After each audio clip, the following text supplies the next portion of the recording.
Welcome back to my YouTube channel. Viewers, यूँ तो हमारे तमाम एक्टर्स और इन्फ्लुएंसर्स अपने छोटे छोटे इवेंट से लेकर अपनी शादी तक के तमाम इवेंट्स की तस्वीर पब्लिक करते हैं, लेकिन अब इलेक्शन के दिनों में उन्होंने नई रिवायत को जन्म दिया। तमाम एक्टर्स और इन्फ्लुएंसर्स ने वोट कास्ट करने के बाद अपनी अंगूठे वाली सेल्फी अपने फैंस के साथ शेयर की है।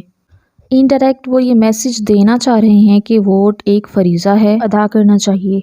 दूसरी तरफ कुछ एक्टर्स ने तो बरमला अपनी पार्टी की तरफदारी भी की है। कुछ ने इसको मख्फी रखा है कि कहीं इनकी फ़ैन फॉलोइंग कम न पड़ जाए। ऐमन खान, मिनाल खान, मुनीब भट्ट, दुर्रे फिशां, बिलाल अब्बास और हिना ख्वाजा समेत बहुत सारे एक्टर्स ने पीटीआई की सपोर्ट में वीडियोस बनाई हैं।